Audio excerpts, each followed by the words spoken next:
la bienvenue pour cette deuxième conférence de l'année universitaire à l'École d'architecture de Nancy. La première était notre conférence inaugurale avec Marie-Josée Canonica qui est parmi nous.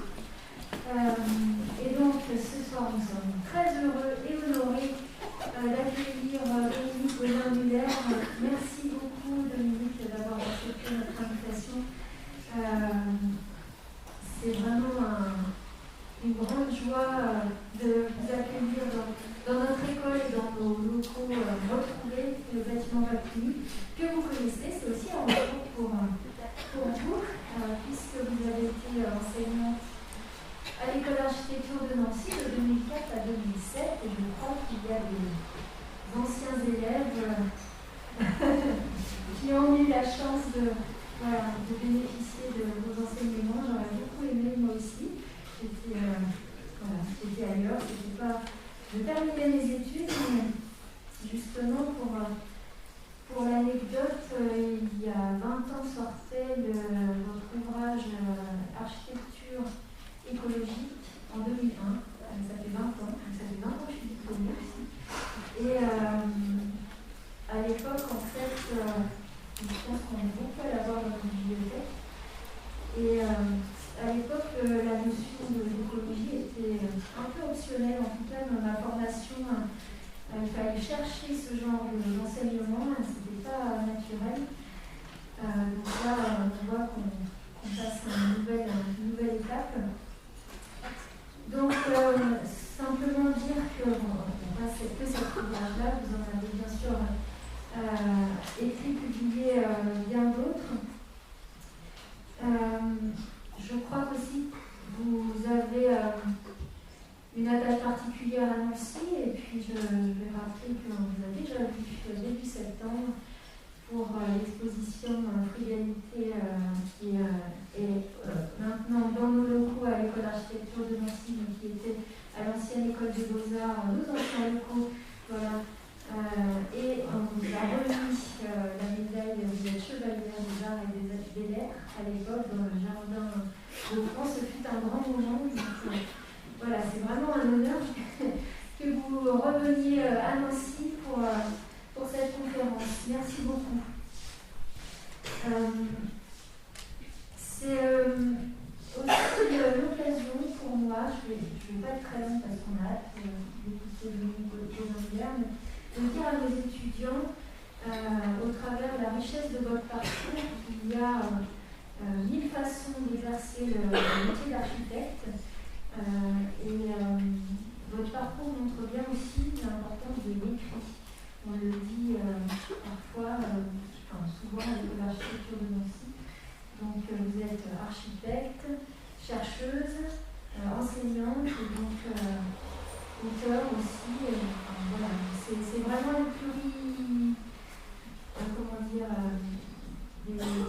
une pluridisciplinarité, on va dire ça comme ça, mais en tout cas des compétences très élargies qui peuvent nourrir.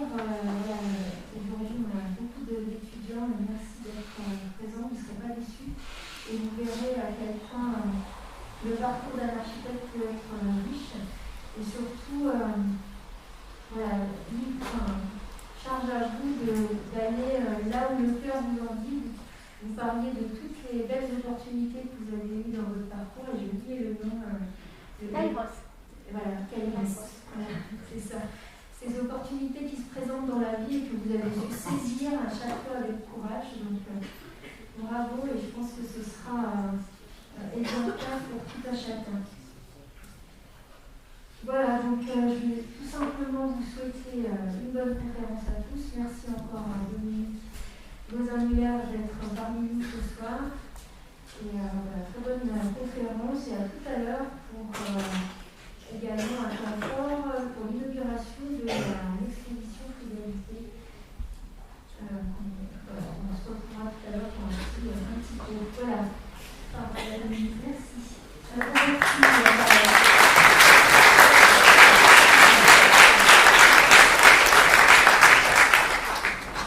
Merci pour cette très radicale présentation. Sérieusement, c'est un vrai bonheur d'être ici dans cette école où j'ai enseigné 3 ans et où j'ai eu des étudiants vraiment tout à fait exceptionnelle. Il y en a beaucoup qui sont là, qui ont un talent fou, et avec qui je suis très très heureuse de travailler encore aujourd'hui à des livres, à des expositions, et aussi dans des tas d'autres domaines. Donc, ce qui m'amène aujourd'hui ici, c'est bien sûr l'inauguration de cette exposition, dont je suis co-commissaire, enfin, en tout cas je suis co-commissaire de la partie française, et les projets, je les ai choisis aussi avec plusieurs amis de cette région que j'aime beaucoup, puisque ma mère est originaire de cette région de l'Oreille. L'exposition que vous voyez maintenant dans votre école, elle a commencé à Stuttgart à une période en plein Covid. Donc, elle a été présente presque 3 mois au BTA Wechselraum. C'est l'équivalent de l'Académie d'architecture en Allemagne. Malheureusement, elle a été ouverte il y a à peu près 3 semaines. Mais voilà comment elle était présentée là-bas aussi avec les panneaux et puis quelques matériaux. Ici en plus il y a des maquettes, ce que je trouve vraiment très, très positif. Donc je suis venue vous parler de cette exposition, mais beaucoup plus généralement de l'architecture frugale, heureuse et créative. Puisque après avoir parlé comme tout le monde de l'architecture écologique, j'ai parlé d'architecture éco-responsable qui était éco était pour l'économie et l'écologie et le responsable pour le social et le culturel. Et puis depuis quelques années, je vais vous expliquer pourquoi je parle maintenant plutôt d'architecture et d'aménagement des territoires frugales. On va poser ensemble le contexte. Pourquoi est-ce qu'une transition écologique et sociétale est aujourd'hui incontournable? Je trouve que ce dessin le montre très bien, c'est tout simplement parce qu'on ne peut pas croître indéfiniment sur une planète finie. En fait, pendant longtemps, j'ai parlé de transition écologique et sociétale. Aujourd'hui, je parle de révolution écologique et sociétale parce que nous avons tellement entendu qu'une transition ne va pas suffire. C'est vraiment un total changement de nos modes de vie, aussi de la vie quotidienne et surtout de notre mode de construire vers lequel il faut aller. Pourquoi vous le savez, vous l'entendez presque chaque jour, tout simplement parce que le réchauffement climatique et les transformations climatiques, puisque dans certaines régions vont devenir plus chaudes, d'autres éventuellement plus fraîches, et surtout il y a des épisodes tornades, etc., qui sont en train de se développer. Mais regardez ce que ça représente. Enfin, c'est vraiment quelque chose d'absolument effarant. Et puis, il y a aussi notre empreinte écologique. Vous voyez, en 1969, c'est-à-dire à peu près en Chine, on utilisait à peu près 73% de la biocapacité de la Terre. Et en 2020, on en est à 160%. C'est-à-dire qu'on vit très largement au-dessus de nos moyens. Et quand je dis on, je pense à nous dans les pays industrialisés parce qu'il y a encore beaucoup de gens sur la planète qui vivent bien en dessous du seuil de pauvreté. Et c'est ça aussi qui me motive, savoir cette inégalité sociale qui fait que les gens qui ont le moins été impactants sur l'environnement, c'est aussi ceux souvent qui souffrent le plus de la montée des eaux et d'autres manifestations climatiques. Aujourd'hui, il ne suffit plus d'arrêter de polluer, d'émettre du CO2 ou de gaspiller des ressources. On l'a fait pendant trop longtemps. Aujourd'hui, il faut aussi réparer notre environnement. Le secteur du bâtiment a une très lourde responsabilité. En France, le bâtiment, c'est à peu près 46% de la consommation énergétique, 50% de la consommation des ressources naturelles, 40% de la production de déchets, et dans certaines grandes villes, c'est même encore beaucoup plus, et puis environ 40% des émissions de CO2 si on compte vraiment tout. Alors, ce cher Albert nous dit qu'il n'est pas possible de résoudre les problèmes avec le mode de pensée qui les a créés. Et je crois que cette phrase que j'ai découverte il y a une vingtaine d'années a vraiment fait tilt dans ma tête, et c'est à ce moment-là que je me suis dit il faut vraiment penser différemment. Et ça a été aussi un moment de redécouverte découverte forte de l'architecture vernaculaire. Alors bon, vernaculaire, Quesaco, peut-être que tout le monde ne connaît pas le mot. C'est une architecture qui est généralement modeste ou donc prétentieuse, qui utilise les matériaux de la région, qui s'adapte aux particularités du lieu et à son climat, ou son microclimat, en harmonie avec les coutumes et les savoir-faire locaux. De l'architecture vernaculaire, on en a depuis 10 millénaires. Et vous voyez ici trois exemples. Ce sont trois exemples que j'aime bien montrer à mes étudiants dans mes séminaires. En haut à gauche, c'est au Maroc. Donc là, on a un climat, au Maroc, j'enseigne aussi, c'est un climat qui est chaud et sec. Et vous voyez, il y a très peu de bois, enfin c'est bien dans la classe, oui, dans cette partie-là, on peut voir Zazat et Marrakech. Et donc, avec quoi est-ce qu'on construit? On construit avec la pierre qui est juste à côté, et puis avec la terre. Vous voyez, il y a des maisons qui sont en pisé et d'autres qui sont en pierre. À droite, pas très loin d'ici, ce sont les constructions dans la forêt noire. Dans la forêt noire, là, vous avez le matériau qui est tout à fait à proximité, c'est-à-dire le bois essentiellement des résineux. Et comme il fait très froid l'hiver et qu'il y a souvent des neiges, vous voyez ces grands toits très, très larges qui protègent les gens pour que quand il y a de la neige, on puisse aussi travailler, c'est une ferme, on puisse aussi travailler à l'abri du grand toit. Et puis la dernière image, c'est une image qui me tient à cœur, puisque c'est une petite ville qui se trouve, un village qui se trouve à côté de la ville où j'ai grandi, dans le Quercy. Et là, vous voyez la pierre est prise des Césarides, c'est-à-dire les falaises de calcaire qui sont juste à côté, et puis les toits sont couverts de tuiles. Et là, c'est un climat qui est, je dirais, tempéré entre le climat sec du Maroc, et de plus en plus sec et de plus en plus chaud, et le climat plutôt froid de la forêt noire. Il ne faut pas croire que les gens au Maroc, ils aiment le soleil. Au contraire, la secrétaire de l'école d'architecture de Marrakech vous enseigne toujours « Je déteste le soleil, je déteste le soleil ». Et quand je suis là-bas, souvent j'y vais au mois de mars ou avril, donc moi je suis tellement contente de voir le soleil. Et on fait beaucoup de cours à l'extérieur, à l'école d'architecture de Marrakech. Et quand je me mets au soleil pour en profiter un petit peu, les étudiants me disent « Madame, vous ne pouvez pas aller à l'ombre ». Donc le microclimat, il dépend selon les régions et il dépend aussi selon la manière dont les gens le voient. Et puis après 10 millénaires d'architecture vernaculaire, nous avons eu un siècle d'architecture moderne qui, elle, n'était pas du tout contextualisée, puisque l'architecture moderne, on a construit plus ou moins la même en Europe, à Chandigarh, à Brasilia, et un petit peu partout dans le monde entier. Alors je ne jette vraiment pas la pierre aux modernes. Je pense que les modernes, ils ont essayé de résoudre les problèmes de leur époque avec les matériaux et les connaissances de leur époque. À l'époque, on était à la fin de la Première puis de la Deuxième Guerre mondiale. Il y a eu beaucoup de constructions, enfin il a fallu reconstruire. C'était aussi une période où il y a eu un grand exode rural avec beaucoup de gens. Au début du XXe siècle, il y avait 20% d'urbains, 80% de ruraux. Aujourd'hui, c'est presque l'inverse. Donc vous voyez, sur un siècle, il a fallu vraiment construire énormément de logements dans les villes pour les personnes qui venaient y travailler. Mais déjà, dans les années 60, il y a eu quelques pionniers qui ont compris l'intérêt de l'architecture vernaculaire, alors que les modernes l'avaient vraiment complètement oublié dans l'ensemble et qui voulaient faire souvent, enfin, ils ont fait souvent tabula rasa de l'existant.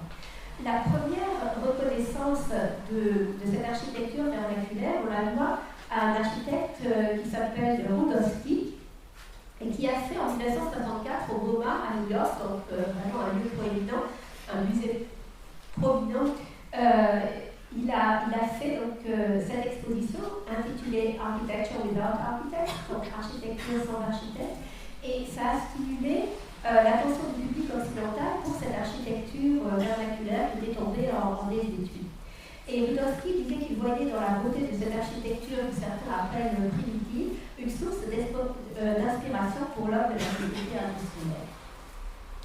Peu de temps après, Rudowski a écrit un autre livre des constructeurs prodigieux, dans lesquels on trouve cette citation: l'architecture vernaculaire est une spectaculaire longévité, après le 10 millénaires, à la dissémination constante des connaissances durement apprises, portées par des réactions quasiment instinctives au monde extérieur, donc au contexte, et puis aussi l'amélioration des techniques de génération en génération.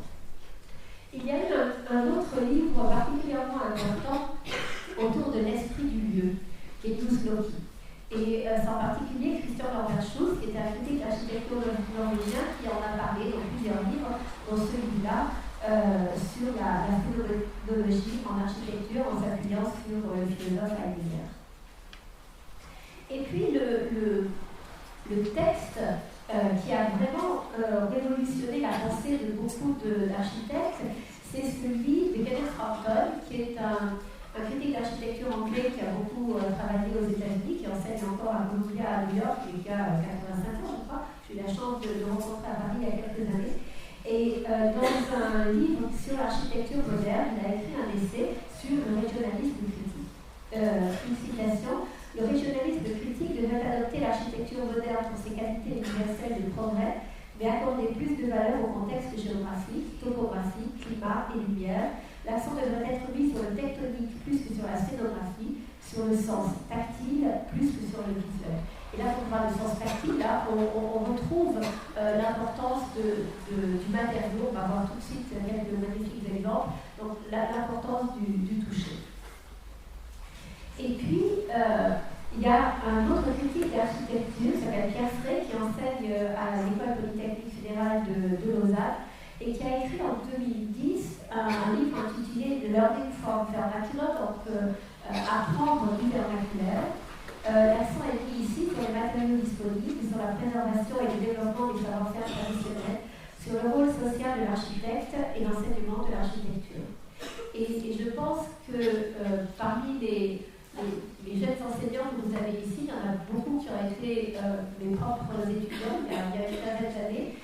Ils ont énormément de talents. Ce sont aussi des jeunes architectes qui sont profondément ancrés dans le social, qui ont une profonde générosité. Profitez-en, vraiment, vous pouvez difficilement avoir de meilleurs enseignants. Quelle est la différence cependant entre le régionalisme et le régionalisme critique? Le régionalisme reproduit l'architecture vernaculaire à l'identique, où on fait un pastiche. On voit par exemple certaines maisons alsaciennes avec la forme du fronton peinte en rose, posées les unes à côté des autres dans des lotissements. Ça, c'est du régionalisme et du pastiche. Alors que le régionalisme critique, et c'est ce que font les architectes, beaucoup de vos enseignants, revient sur le manque de considération des modernes pour le site. Vous connaissez peut-être aussi le fameux face d'un texte. En donnant plus d'importance au contexte. Ce régionalisme critique redonne aussi une identité à l'architecture dans un monde globalisé. Donc on revient aussi à ce que je vous disais sur un siècle de modernisme. Il y a une dizaine d'années maintenant, j'ai écrit avec mon ami Philippe Madec ce petit livre. Généralement, j'écris plutôt des gros livres, mais celui-là est de quelques pages en petit format. Et il décrit un bâtiment qui s'appelle Viaino, c'est un centre œnotouristique conçu par Philippe avec l'ingénieur Alain Bornarel, et on a appelé ce livre Modernité rurale. Modernité rurale, c'est vraiment très proche de ce qu'on peut appeler le nouveau vernaculaire, ou le retour du vernaculaire. Alors, fort de tous ces textes qui nous ont nourris, mes amis Philippe Madec, qui est architecte et urbaniste, et que certains d'entre vous connaissent, puisqu'il était là il y a un an pour faire la conférence inaugurale, et l'ingénieur et urbaniste Alain Bornarel, on a décidé de lancer en janvier 2018 un manifeste pour une frugalité heureuse et créative. Je vous explique comment ça s'est passé en fait. Entre Noël et Nouvel An, donc Noël 2017 et le 1er janvier 2018, Alain nous envoie un mail à Philippe et à moi, donc on est vraiment amis de très longue date, on a fait plein de choses ensemble, et Alain nous dit, écoutez, il y en a vraiment marre là, il faut vraiment qu'on parle de la frugalité, on ne peut plus continuer à gaspiller comme ça, qu'est-ce que vous diriez si on écrivait un manifeste? m'a dit tout de suite, bien sûr, Banco, sans savoir le travail que ça nous donnerait ensuite.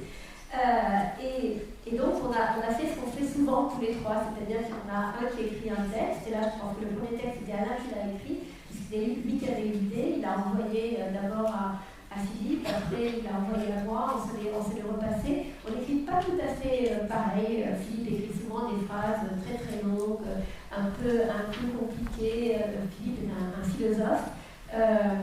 Et puis, donc, on retravaille, on se finit toujours par se mettre d'accord, on fait aussi des compromis. Bon, tu m'acceptes cette phrase un peu longue, et puis moi je t'accepte un truc un peu plus direct. Et c'est vraiment toujours un bonheur de travailler ensemble. Pourquoi est-ce qu'on a appelé ça frugalité et pas sobriété, simplicité? Parce qu'il y a dans frugalité quelque chose de beaucoup plus positif que la sobriété. La frugalité, ça vient de frux, frugis, qui veut dire les fruits. Et en fait, la frugalité pour nous, c'est la juste utilisation des fruits de la terre. Les fruits de la terre, ça peut être bien sûr les fruits et les légumes que nous donnent les arbres, mais c'est aussi les ressources que nous donne la terre pour construire. Et pour nous, cette frugalité, elle est heureuse parce qu'elle est basée sur un élan généreux envers les autres. Envers les autres, c'est-à-dire envers vous, envers les autres en France et en Europe, mais aussi un élan généreux vers des gens qui vivent de manière un peu moins confortable dans les pays du Sud, et un élan généreux aussi de notre génération, à Alain et à moi, vers votre génération à vous. Et on l'a appelée aussi créative parce qu'elle nous oblige à prendre d'autres chemins et aussi souvent à sortir un peu de notre zone de confort. Si nous consommons moins de ressources en Europe, les populations du Sud et les générations futures en auront plus. Donc, en fait, nous défendons la justice sociale. Et moins, c'est suffisant. C'est aussi le titre allemand de l'exposition Weniger ist genug. Un extrait de notre manifeste, dans le paragraphe qu'on a appelé pour un bâtiment frugal. La transition écologique et la lutte contre les changements climatiques concourent à un usage prudent des ressources épuisables et à la préservation des diversités biologiques et culturelles pour une planète meilleure à vivre. C'est vraiment ça qui sous-tend toutes les actions, que la planète devienne ou redevienne meilleure à vivre.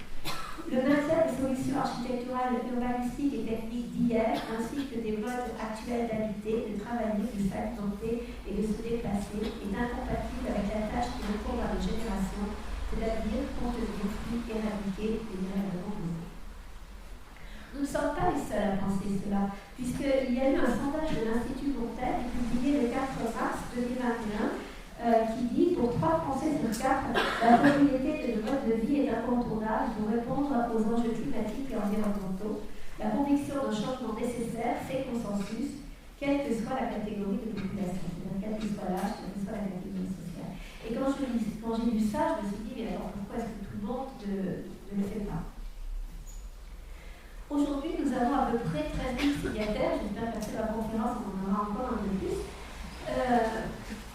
Ce que nous avions pas anticipé, mes amis Philippe, Alain et moi, c'était d'abord que 3 ans et demi après la publication de notre manifeste, on aurait déjà 13 000 signataires de 65 pays, et on n'avait pas non plus anticipé que des groupes locaux allaient se créer spontanément. Et un des premiers groupes locaux qui s'est créé, c'était ici, à Lorraine, porté par Christophe Aubertin et par Marc-Olivier Léon. Et nous avons pu faire en 2019 2 rencontres en présentiel, comme on dit aujourd'hui, une à Lens et Los-Angeles. On avait choisi exprès un petit village qui est très engagé dans la transition écologique. Et notre deuxième rencontre, nous avons fait en novembre 2019, cette fois en Bretagne, qui est la patrie de Philippe.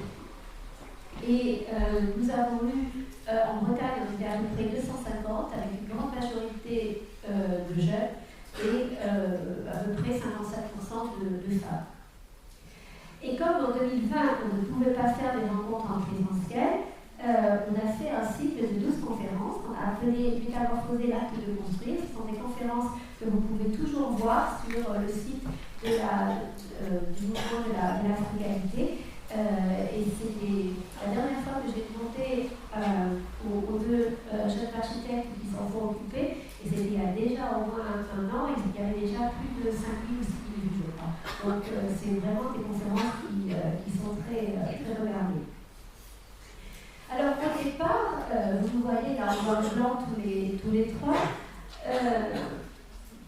Bon, on avait fait ça entre nous, quoi. Et puis on s'est rendu compte que, vu les signatures qui allaient arriver, qui étaient en train d'arriver, il fallait élargir. Et bien sûr, on a élargi notre groupe de coordination. On est aujourd'hui 10, 5 femmes, 5 hommes. Et vous voyez sur les photos, le plus jeune, c'est Raphaël. Il vient juste de réussir sa HMO il y a quelques jours, ainsi que Martin, son ami. Alors tous les deux, ce sont les créateurs de Topophile, qui est un magazine en ligne que je vous conseille gratuit, d'architecture, que je vous conseille vraiment de regarder. Alors ils font un travail formidable. Donc le plus jeune de notre groupe, c'est Raphaël, qui a 26 ans. L'aîné, notre patriarche, c'est Alain, qui a 76. Donc on a 50 ans d'architecture écologique entre nous. Donc je vous ai dit que le groupe Lorraine avait été le premier, c'est toujours un des plus actifs, et je vous montrerai à la fin certaines choses qu'ils sont en train de faire. Alors qu'est-ce que nous voulons faire avec notre mouvement de la frugalité heureuse et créative? On veut les réduire. Alors on peut appeler ça la décroissance aussi si on veut, parce que la décroissance est un mot qui souvent fait peur, mais on veut réduire les besoins et les consommations en sol, en énergie et en matériel, tout ce qui est matériel. Mais par contre, on voudrait une croissance, on veut une croissance de tout ce qui est humain, et c'est pour ça qu'on appelle notre frugalité heureuse et créative, parce qu'elle peut créer beaucoup de liens entre les acteurs des projets d'architecture et l'aménagement du territoire. On a commencé par la frugalité en sol, avec essentiellement des exemples qui sont dans l'exposition, mais aussi quelques choses. Frugalité pour le territoire. À nouveau, un extrait de notre manifeste. Qu'il soit implanté en milieu urbain ou rural, le bâtiment frugal se soucie de son contexte. Il reconnaît les cultures, les lieux et il puise son inspiration. Il y puise son inspiration pour quelque chose de très important. Il emploie les soins fonciers et les ressources locales. Il respecte l'air, les sols, les eaux, la biodiversité. Il est généreux envers son territoire et attentif à ses habitants. Je vous ai dit que à l'époque moderne, on avait souvent tendance à ne pas se soucier du contexte. Et puis, ensuite, quand on a commencé à parler d'architecture écologique, là, on a commencé à faire un peu plus attention au contexte. On a commencé, pour certains, à utiliser des matériaux qui venaient de loin, peut-être aussi plus de matériaux naturels.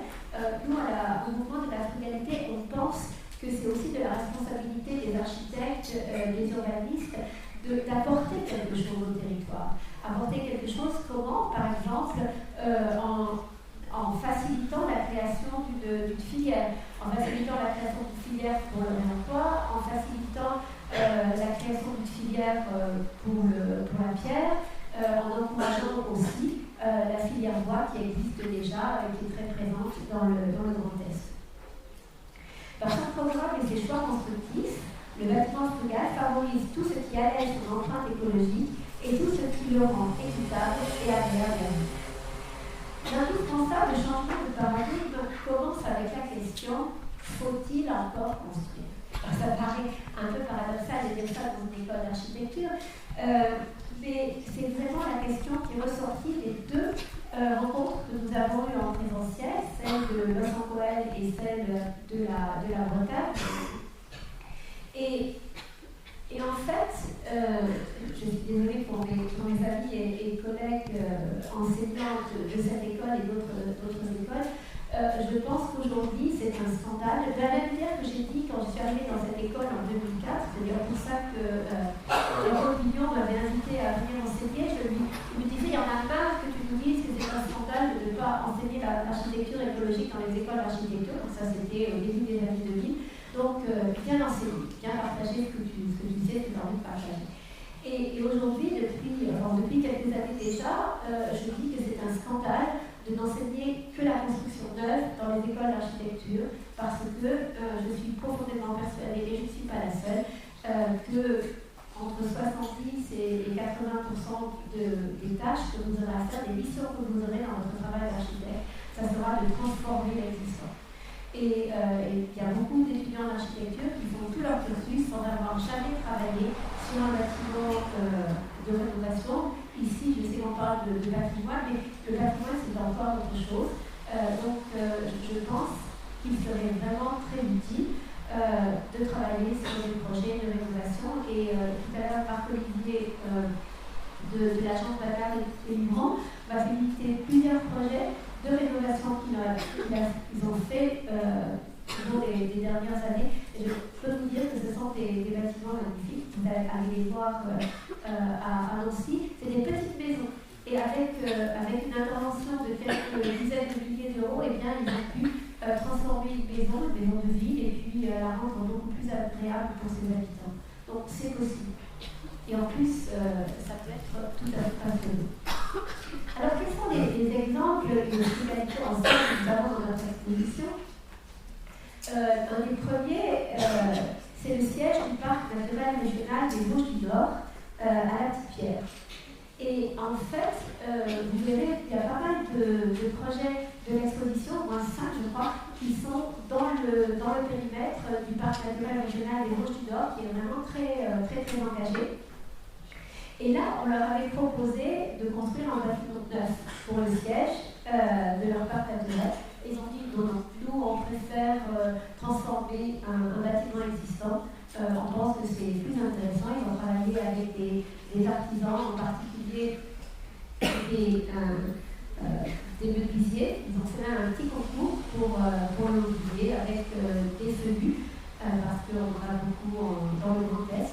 Et je pense que c'est un pas vraiment très important de la part du parc. Alors ça, c'est un clin d'œil à Caroline, qui a, en tant que présidente de la maison d'architecture de Lorraine, organisé notre expo dans le Grand Est. Elle a transformé, vous voyez ici, une chapelle en espace culturel dans la Meuse, et donc là c'est pareil, on a pu construire un petit bâtiment neuf. Non, elle a préféré rénover une chapelle en briques et puis la prolonger au niveau dans l'axe de la nef pour en faire un endroit où les promeneurs de ce parc régional peuvent venir se passer un moment ou pique-niquer. La charpente a été faite par les charpentiers Madalou, et vous avez de la chance en Lorraine d'avoir des charpentiers aussi ouverts à l'innovation et des charpentiers qui aiment autant leur métier. Transformation d'une ferme en boulangerie, un autre projet, celui-là en Moselle. Je pense que la pandémie l'a montré, continuer à aller dans les villes, vivre de plus en plus en milieu urbain, c'est de moins en moins attractif pour certaines personnes, et je pense qu'on aurait vraiment une vie beaucoup plus agréable si on réinvestissait les bâtiments en ville ou abandonnés dans des villes petites ou moyennes, en particulier dans les centres-bourgs. Et à ce moment-là, il est important que dans ces villages, on garde de la vie. Et garder la vie dans les villages, eh bien, c'est entre autres avoir une boulangerie, une épicerie, un vrai café. Et là, les gens, qui est une agence d'architecture, a transformé une ancienne ferme en boulangerie, avec des très jolis détails en bois. Un projet de Bacard et Luron, la transformation d'une ancienne laverie en habitation à Épinal. Donc on peut transformer un bâtiment existant et puis laisser par exemple la structure et puis glisser dedans des boîtes qui, elles, sont isolées. Alors, on n'a pas besoin d'isoler tout le rangement. Et puis, je viens de vous montrer des projets il y a aussi tout le travail pour la restructuration des centres-bourgs, des cœurs de village, comme ici, à Gugnier-Cours. C'est un travail qui est fait par Christophe Robertin de Studio-Ada, que je me réjouis de voir ici. Et là, c'est donc cette revitalisation qui passe par ce que Christophe appelle le rapiessage pour répondre aux besoins et créer une centralité. Donc, ils ont construit un petit accueil périscolaire, alors que les enfants allaient dans des familiaux.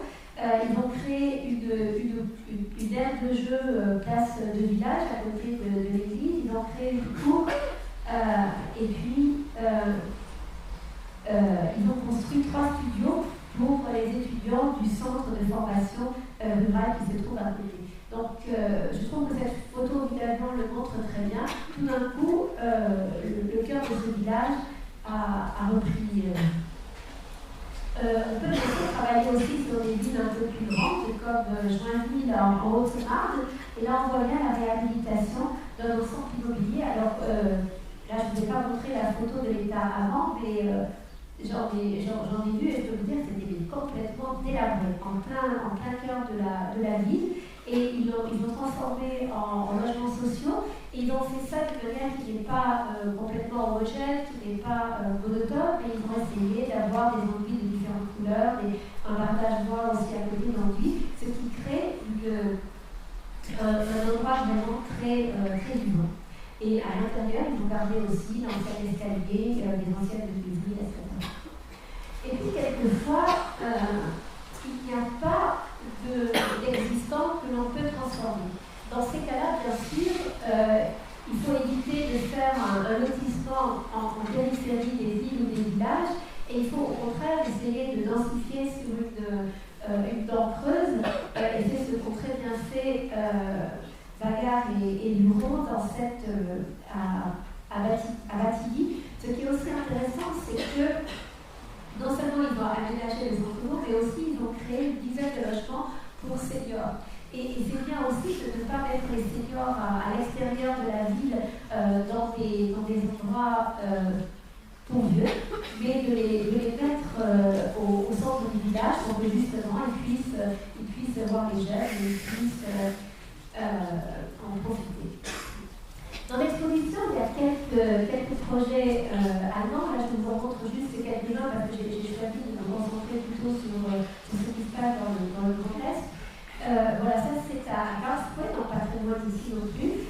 Un ancien abattoir qui a été transformé en pépinière d'entreprise. Donc, ils ont glissé des containers dans la structure existante. Ils ont créé aussi un café. Et pourquoi est-ce qu'ils ont fait ça à Karlsruhe? C'est tout simplement parce qu'ils n'ont plus de foncier. C'est-à-dire que pendant assez longtemps, ils ont un peu gaspillé le foncier quelque part.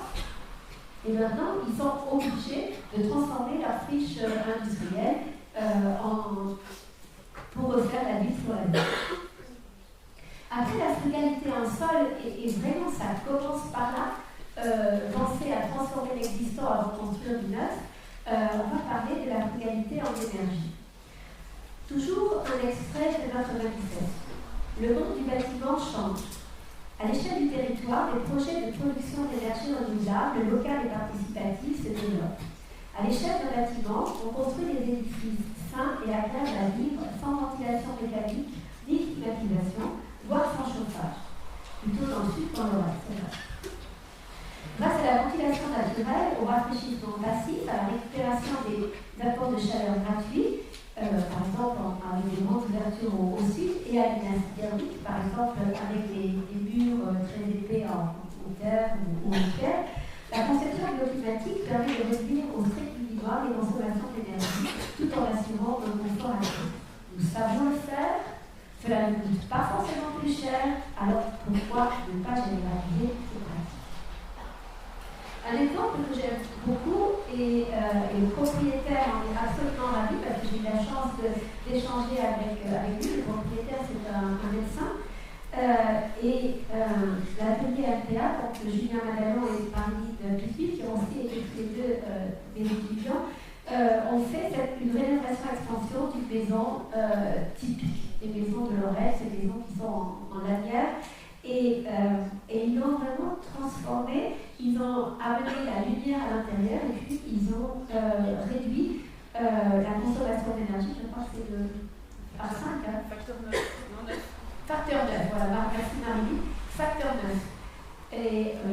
Et avec des solutions robustes qui ne demandent pas une maintenance ou un entretien très important. Une autre éco-rénovation d'une maison que vous trouverez dans l'exposition, là on est en Alsace, c'était une maison de manœuvrier, donc avec un socle en grès des Vosges, et l'étage était, donc ils ont rajouté sur le socle en grès des Vosges 2 étages neufs. Bien sûr, la construction en bois nouvelle est très bien isolée, je crois que c'est de la voie de cellulose. Mais ils ont aussi travaillé sur l'isolation du socle en pierre, en travaillant sur un enduit chaud-chanvre avec aussi un apport de diatomée. La diatomée, ça se produit entre autres à Murat, dans le Massif central, c'est des espèces d'algues fossilisées. Et puis, à côté de ces solutions assez simples et assez, je dirais assez pragmatiques, quand le climat est encore plus froid, comme dans les Vosges ici, on peut utiliser le label Passive House. C'est-à-dire qu'au sud de la Loire, le label Passive House, sauf dans des régions très très froides du Massif central ou du Jura, ne fait pas vraiment sens, mais dans les Vosges, là, ça peut vraiment faire sens. Et vous verrez tout à l'heure un autre exemple de la même équipe, c'est-à-dire le toit Vosgien comme bailleur social, ASP Architecture, et puis Terranergie, Vincent Piré, le spécialiste pour la thermique et pour la pâte. Donc là encore, on aurait presque pu le mettre dans les économies, dans la frugalité en sol, puisque au lieu de faire un mini-lotissement avec 4 maisons, ils ont fait un seul volume, donc un volume compact avec peu de déperdition thermique.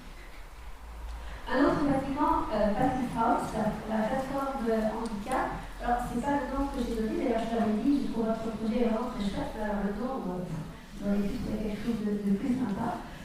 Donc c'est un endroit qui accueille des enfants handicapés et puis des personnes âgées atteintes d'Alzheimer pendant la journée. Et donc là c'est une restructuration d'une friche administrative, donc il y a des bureaux, donc ils ont enlevé un ancien bâtiment et puis ils ont construit autour un bâtiment neuf en bois. Et puis donc ils l'ont fait avec le label Passive House pour utiliser le moins d'énergie possible. Exemple allemand, donc les exemples allemands sont dans Baden-Württemberg, en Suisse alémanique, où vous verrez dans le Dorfwald. Donc à l'Inde, c'est pas non plus très loin de Karlsruhe. C'était un gymnase, c'était l'agrandissement d'un gymnase. Ça a été fait. Le thermicien, c'est Transolar, qui est vraiment le grand bureau au niveau international pour la thermique. Et donc là, ils ont dit qu'ils voulaient que les élèves et leurs enseignants soient responsables de leur confort, et que donc c'était à eux d'ouvrir les fenêtres le soir pour avoir de la ventilation en été. Donc ils ont vraiment donné la main aux usagers. L'air neuf est préchauffé par un puits canadien, et puis le chauffage pour les calories qui manquent est apporté par un réseau de chaleur. Alors ça, c'est un petit clin d'œil à un autre de mes anciens étudiants, Mathieu, qui m'avait préparé cette slide une fois. L'énergie pour chauffer et rafraîchir les bâtiments, ce n'est que la partie émergée de l'iceberg. En fait, il y a en dessous bien plus, et c'est l'énergie pour construire les bâtiments. Et Mathieu a fait un autre dessin que je trouve assez parlant. Donc vous voyez en bleu, c'est l'énergie grise, donc l'énergie pour construire les bâtiments, et en orange, l'énergie d'usage. On a besoin pour chauffer ou éventuellement rafraîchir les bâtiments. Donc construction traditionnelle, beaucoup d'énergie pour le chauffage.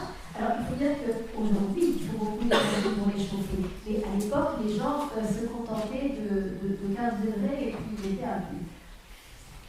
Pour la construction RT 2005, vous voyez que là, tout d'un coup, aussi avec l'utilisation du béton, de l'acier, de l'aluminium, la partie de l'énergie grise, celle des matériaux, a augmenté. Elle augmente encore un peu pour le PVC, alors qu'en parallèle, l'énergie d'usage, elle baisse.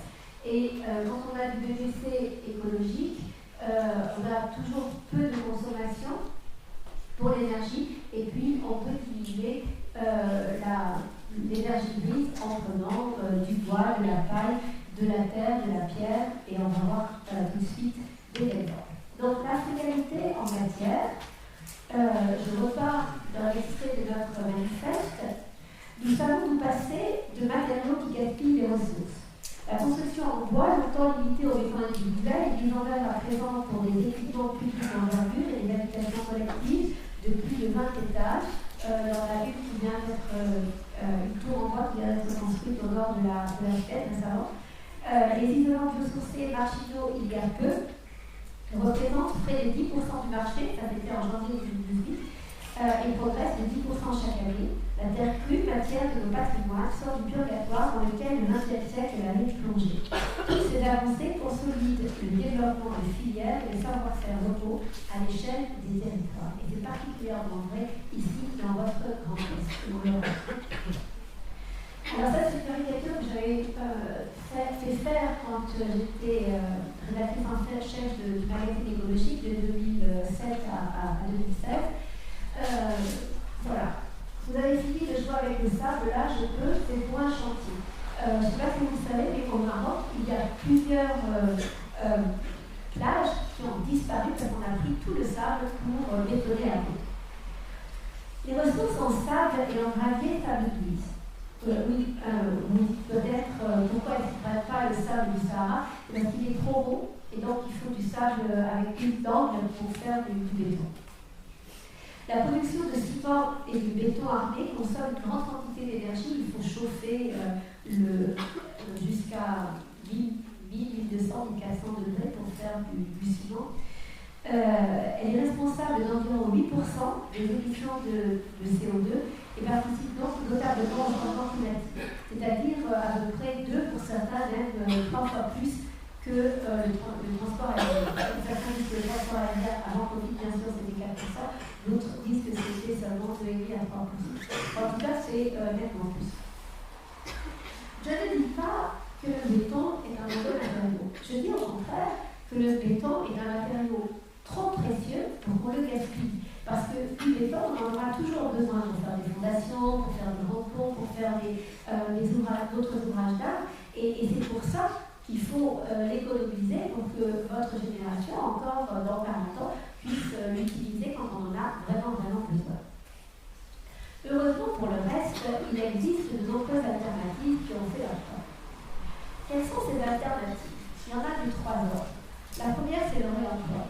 Et c'est quelque chose dont on parlait encore à peine il y a 5 ans et qui a été initié entre autres par l'agence Rotor en Belgique. Et actuellement, en France, on parle de plus en plus de réemploi et c'est vraiment vrai.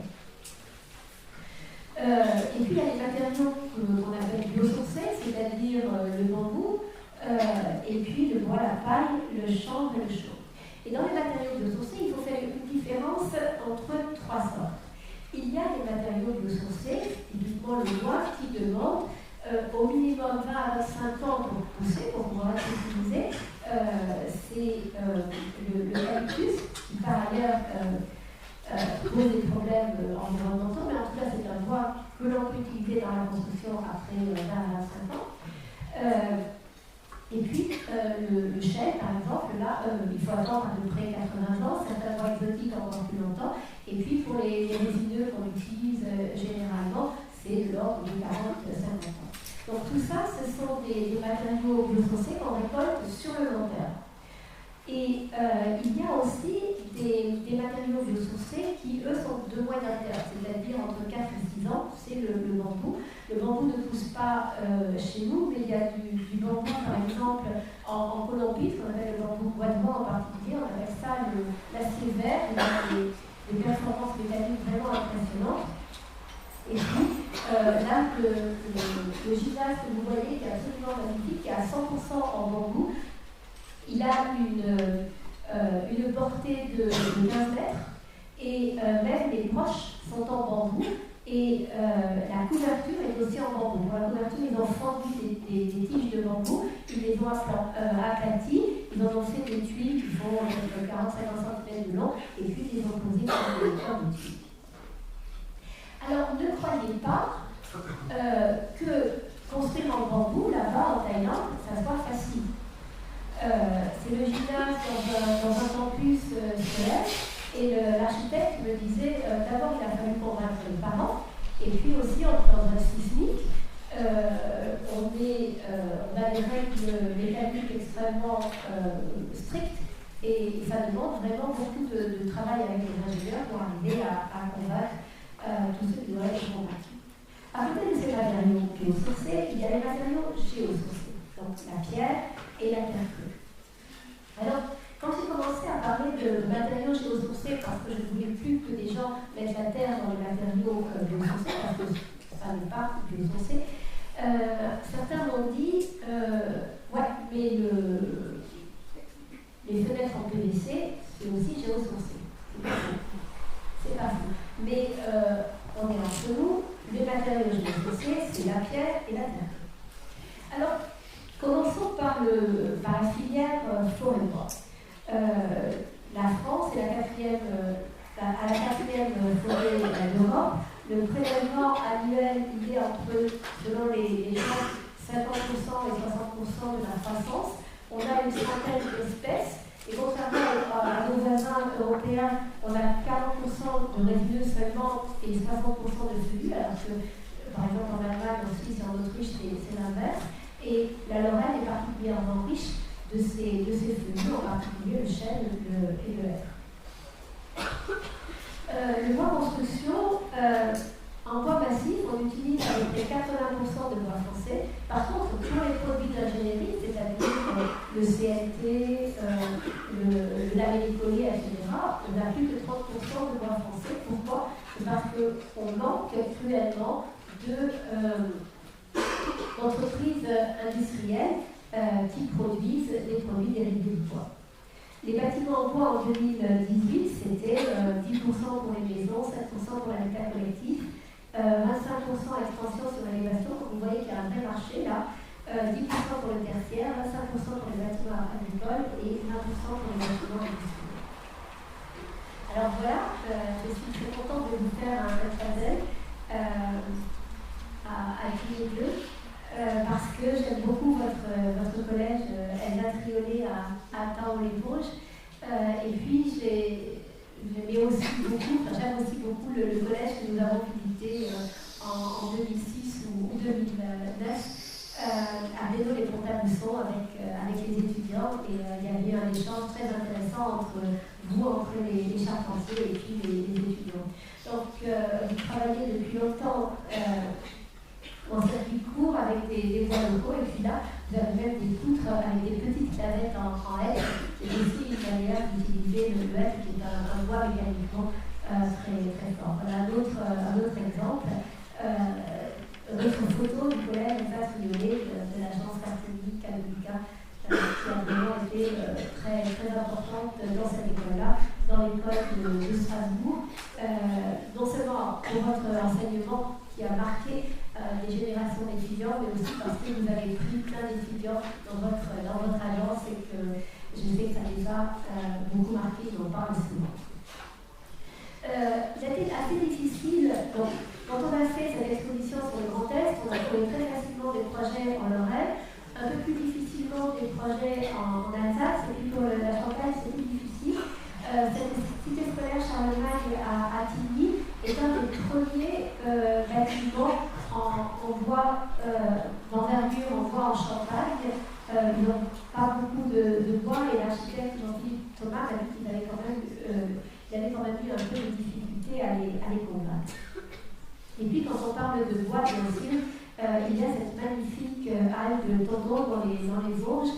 Claude Valentin a aussi enseigné ici et Julien Lucier a été également un des anciens étudiants.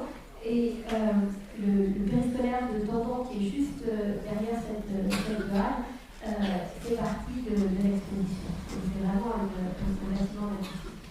Alors en bois, on a aussi un bâtiment dans l'exposition qui est en Allemagne, dans le bâtiment Schönberg, dans la forêt noire.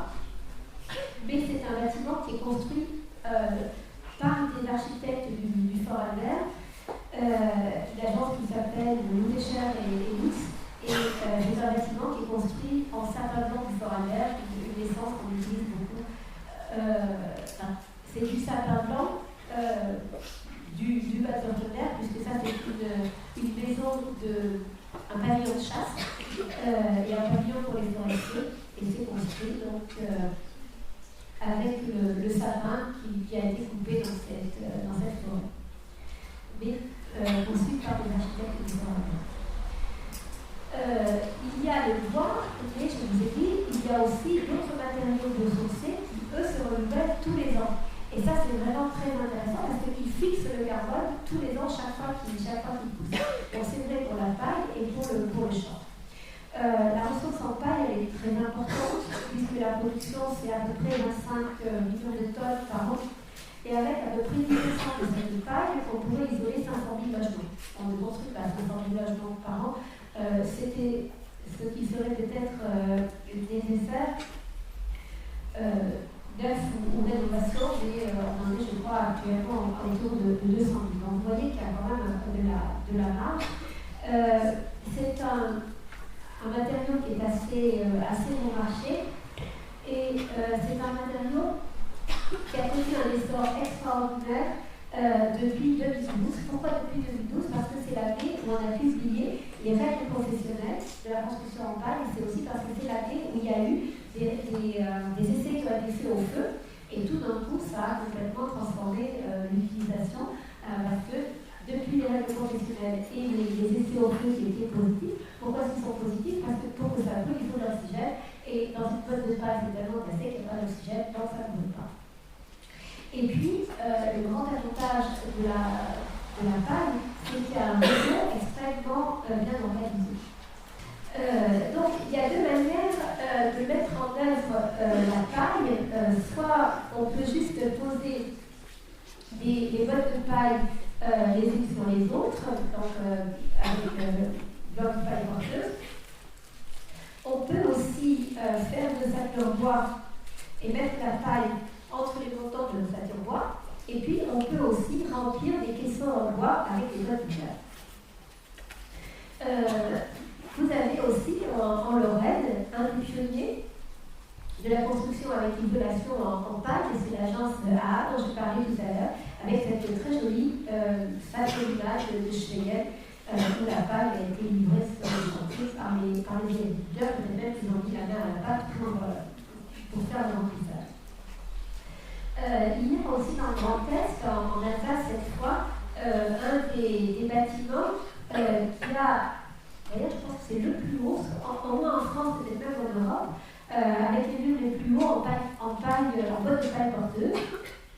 Ça fait 8 mètres de haut, c'est un chai. Donc vous pouvez aller visiter et en même temps essayer le mal. Il y a un bâtiment tout à fait emblématique de la construction en paille. C'est un bâtiment donc construit avec des murs en CLT. C'est-à-dire, vous savez, c'est ces éléments avec des planches de bois à plis croisés. Donc, ce qui porte, c'est le CLT. Et puis, il y a devant une isolation en paille dans les caissons. C'est par ASP Architecture avec Vincent Thierry de Terra Énergie pour le termique et puis la paille. C'est le premier bâtiment, peut-être premier bâtiment en France et certainement en Europe aussi haut, avec une isolation en paille. Ça a déjà été construit il y a 8 ans. Et le Vincent Chevalier, le directeur technique du Toit Vosgien, donc le bailleur social, m'a dit, depuis 2010, tous nos logements répondent aux exigences du Passive House qui sont isolés en paille. C'est un déchet quasi gratuit dans les champs. C'est pas vraiment un déchet, c'est plutôt un coproduit qui prend de la valeur ajoutée au fil de la mise en œuvre en valorisant un travail manuel local. Le pas en avant a été la décision de construire en paille, de considérer la paille comme une technique courante. Et donc, depuis 2010, le Toit Vosgien, qui est un bailleur social très engagé, ne construit qu'avec une structure en bois, qu'avec une isolation en paille et toujours pas si fort. Alors, j'ai eu la chance de visiter ce bâtiment, et puis la petite dame qui habite là tout en haut, elle m'a montré sa facture d'énergie, elle paye 10 € par mois. Et c'est aussi une manière de fidéliser les locataires. Voilà une photo du chantier, donc il y a du CLT pour le mur et porteur d'un CLT, et puis devant les caissons en paille. Si vous voulez en savoir plus et avoir plus de détails techniques, vous pouvez aller sur le site du Fibra Award.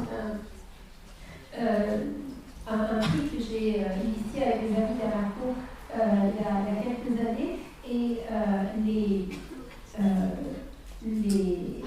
les bandes dessinées, si vous voulez, de ce bâtiment-là et puis d'autres sont en accès libre, Creative Commons, donc n'hésitez pas, vous allez sur le site, vous les imprimez, vous les partagez, faites ce que vous voulez. Si vous allez sur Terra Award, la même chose avec Terra, et bien vous aurez aussi des bandes dessinées sur les constructions en terre.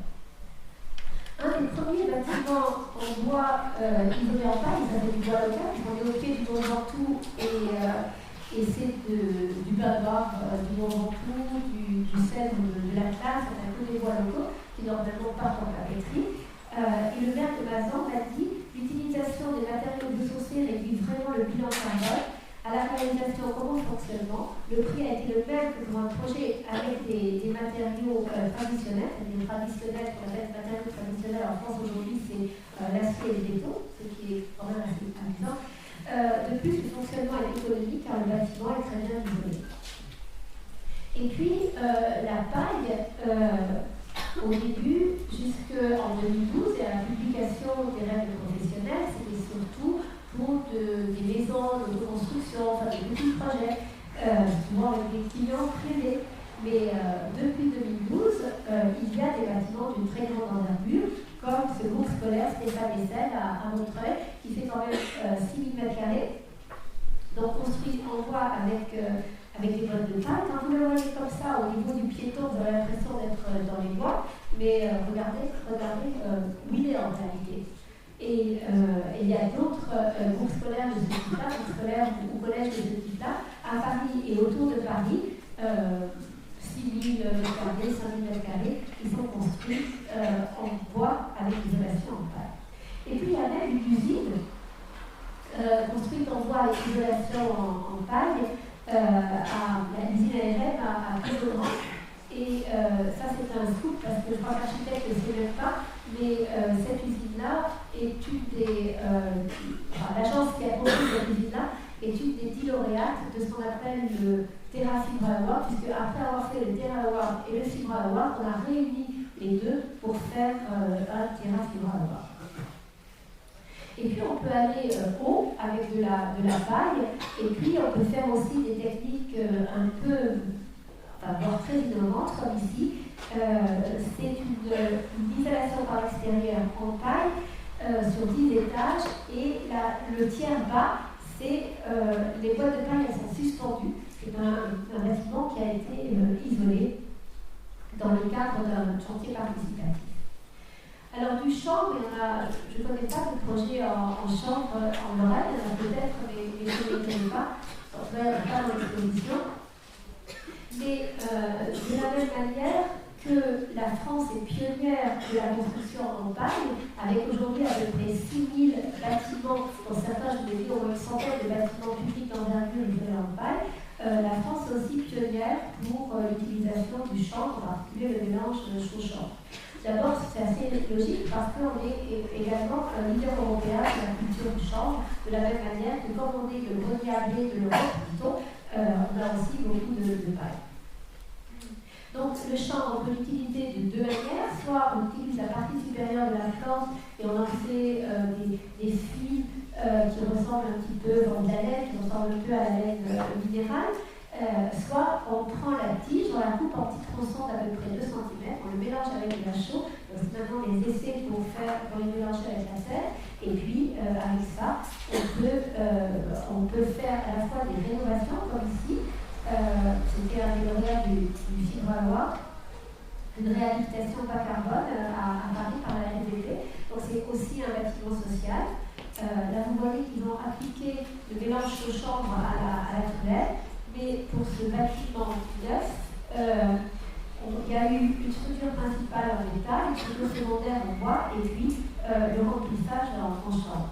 Pourquoi est-ce que le chanvre est particulièrement intéressant à Paris? C'est tout simplement parce que le sol est un peu linéaire à cause des anciennes carrières et donc on peut isoler en chanvre, en rénovation par exemple, sans avoir besoin de faire des reprises des bâtiments anciens. Et puis le chanvre, eh bien, on peut monter aussi comme ce bâtiment de groupe 3S et R+8 en chaux-chanvre.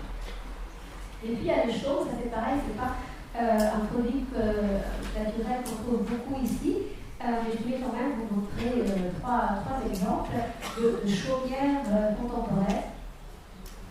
Donc c'est plutôt sur la côte ouest, ça c'est un immeuble de bureau à Nantes, et puis ce bâtiment qui est très connu, un centre de découverte de la biodiversité, qui a vraiment changé, apporté beaucoup de choses, un bâtiment qui a une dizaine d'années, parce que ça a été le premier où on n'avait plus le chauve, c'est en fait du roseau, et là c'est du roseau de Camargue, et ça aurait pu être du roseau de la Bruyère, ils n'ont pas fourni assez. Et donc ils ont utilisé le roseau à la fois pour la couverture et pour le parage. Voilà, c'est pareil, ça fait partie des bandes dessinées que vous pouvez avoir si vous allez sur le site. Et puis on arrive maintenant à la pierre, donc au matériau géosourcé. Si vous voulez en savoir plus sur la pierre, je vous conseille vraiment de regarder les livres de Gilles Perodin, qui est le grand spécialiste des constructions en terre, en pierre massive. Vous le voyez ici, c'est pas un niveau. Mais il y a eu déjà dans les années 50, la reconstruction, un architecte qui s'appelait Vincent Pouillon et qui a fait des HLF, en particulier sur le port de Marseille, tout en pierre massive. Et en fait, quelques dizaines d'années plus tard, Gilles Perodin a repris les pierres de la même carrière qui est à côté du pont du Gard, parce que c'est toujours la même pierre de celle qui a servi à faire le pont du Gard. Et Gilles Perodin a construit beaucoup de bâtiments. Il a construit un centre de formation, il a construit un clocher, le sien et puis un autre chai. Et puis plusieurs bâtiments. Et donc, en Lorraine aussi, on construit en pierre. Donc, par exemple, cette très belle maison de santé de Benoît Cite et Léonore Nicolas de Sud-de-Lana. Donc, utilisation de la pierre autoporteuse adaptée à la ressource locale de longue CLT avec un isolant entre les deux. Et puis, toujours la pierre, mais là, en combinaison avec le bois, là, il y a un brevet qui a été déposé par l'agence Fibre-Loire avec l'entreprise Madame. Et puis là, petit clin d'œil encore à Christophe, il m'a envoyé ces photos il y a 2 jours, de la construction du marché de Saint-Didier, qui sont en train de réaliser. Et vous voyez là, on voit la proportion de la pierre par rapport à l'échelle d'un bonhomme. Ça fait un peu rêver. Et puis, petit clin d'œil à un ami qui n'est pas dans le Grand Est, mais qui est en Bourgogne, c'est Bernard Thibault, qui fait une architecture qu'à mon avis on peut qualifier de nouveau vernaculaire, ou l'architecture frugale aussi en pierre et en bois. Et puis en plus quelque chose qui revitalise un centre de bourse et du développement. L'autre matériau géosourcé, je l'ai dit, c'est la terre crue. Donc elle a de nombreux avantages, disponibilité en grande quantité dans la plupart des régions, faible coût de la matière première souvent prise sur le site du chantier, mise en œuvre sobre en énergie, pas de pollution, ni de l'eau, ni de l'air, ni du sol, et puis réemploi illimité en cas de déconstruction si la terre n'a pas été stabilisée, c'est-à-dire si on n'a pas mis dedans du ciment ou de la chaux.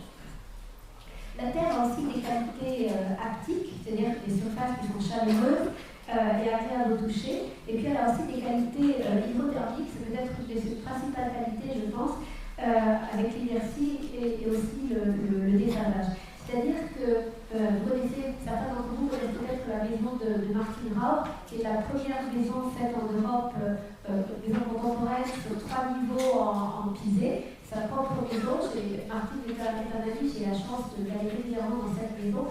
Et je le vois avec, je le vois à mes cheveux. C'est-à-dire que là, la période de chauffe va commencer, et les cheveux, ça va devenir du foin.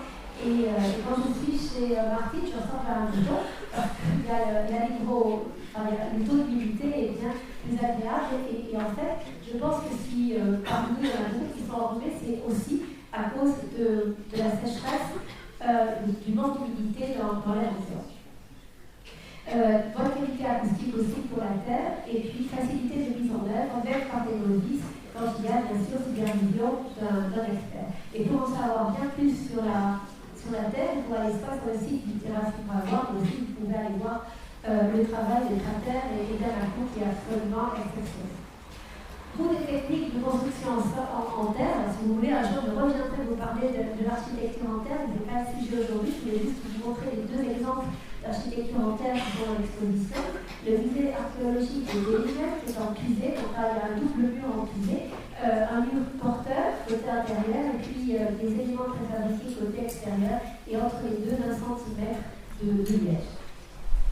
Et puis, à nouveau un clin d'œil à la queue de la France Musée avec la maison des associations à Manon. C'est je pense que le premier bâtiment en terre coulée en France.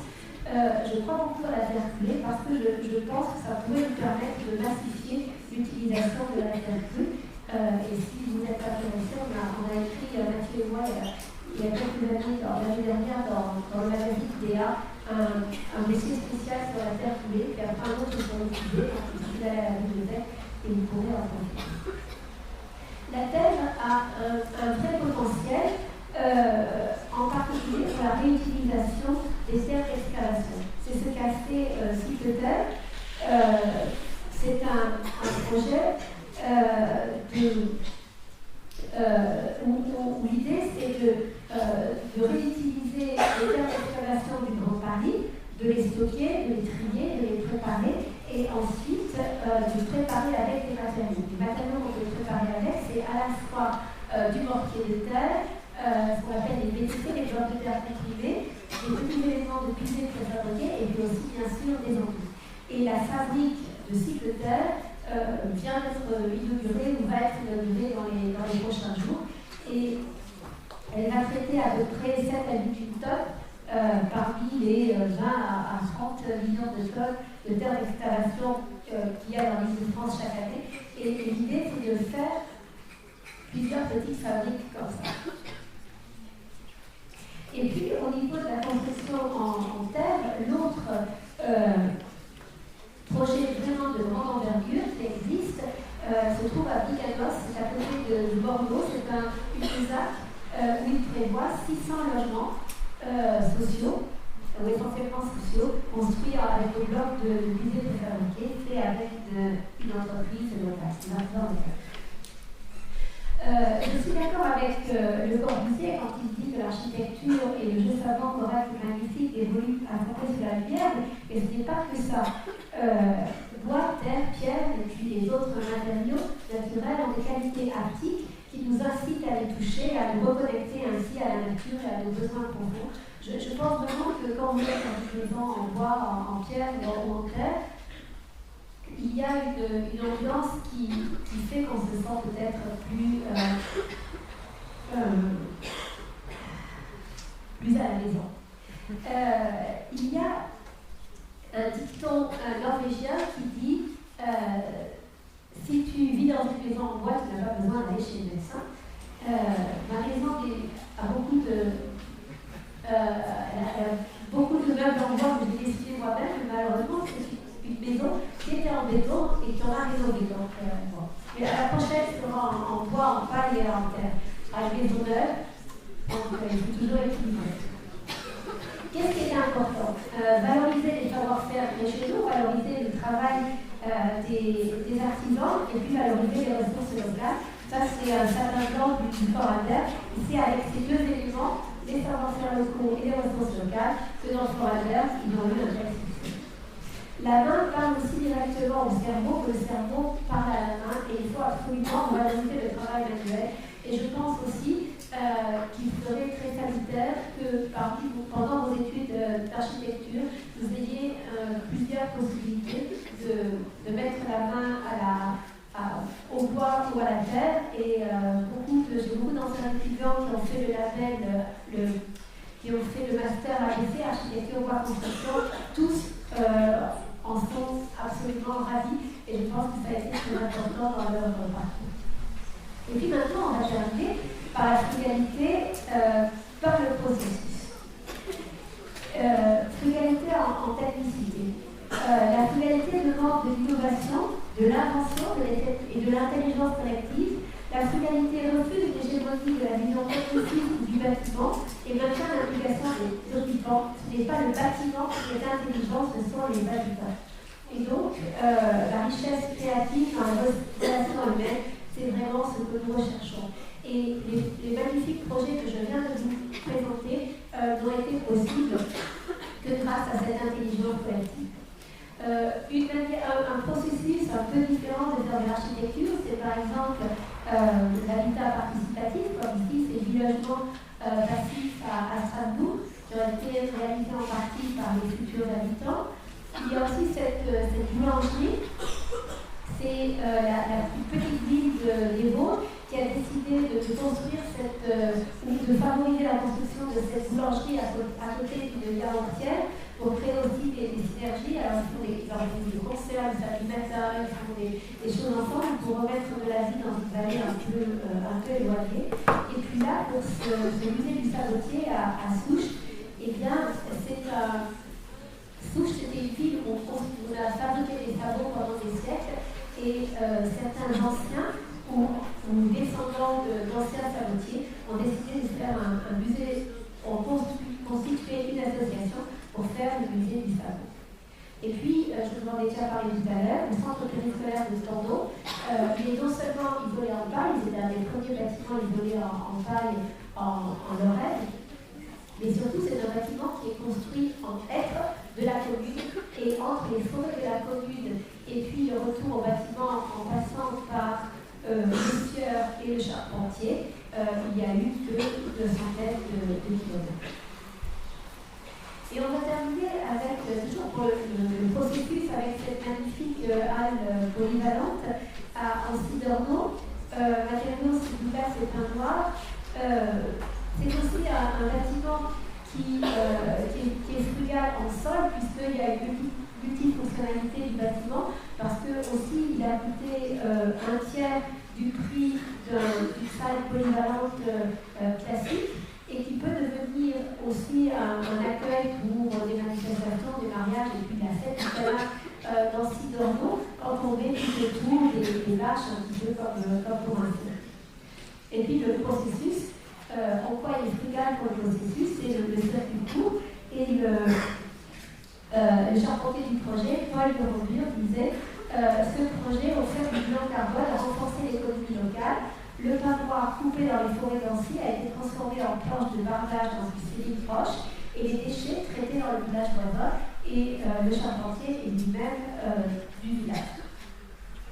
Le groupe Frugalité Lorraine, dont je vous ai parlé tout à l'heure, a eu la formidable idée de faire une cartographie. Parce que beaucoup d'architectes se disent on aimerait bien construire avec de la terre, du bois, mais où trouver les scieries, où trouver les carrières, où trouver ces matériaux, où trouver les bâtiments. Et donc, le groupe Frugalité Lorraine a créé cette cartographie, et pas seulement une carte avec les emplacements des projets, mais aussi des espèces de fiches techniques des différents points que vous voyez, donc ça c'est sur une carrière, y compris avec le type de produit que vous pouvez acheter là, même des prix. Et puis là c'est une série, toujours le même principe, l'histoire de la série, et puis qu'est-ce qu'on peut y trouver. Et puis le groupe Frugalité Lorraine a aussi créé une association dans l'association qui s'appelle Remise, facilitateur d'emploi bâtiment, association pour la diffusion et la valorisation du réemploi dans la construction. Donc je vous laisse aller sur leur site internet. Et puis bien sûr, vous avez, si vous voulez en savoir plus, vous avez ce livre-là qui est historique à la maison de l'architecture de Lorraine.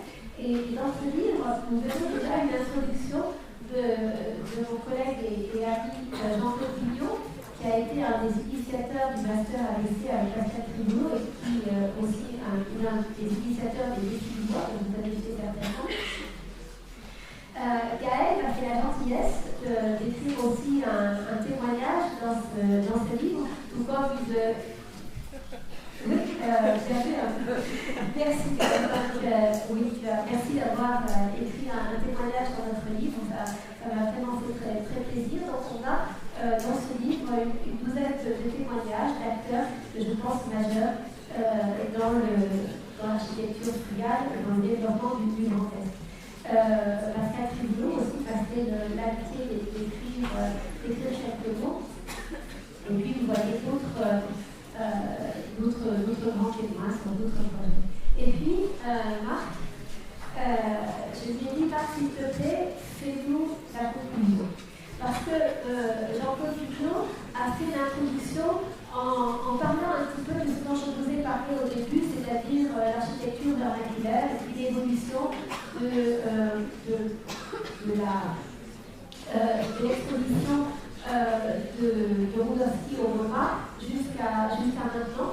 Et j'ai dit à Marc, dont j'ai beaucoup aimé ce livre-là, je vous recommande aussi bien, Voyage en transition 2054. Et je lui ai dit, écoute Marc, j'aimerais bien que tu me fasses la conclusion pour élargir de l'architecture vers l'aménagement du territoire. Et c'est quelque chose que je trouve tout à fait passionnant.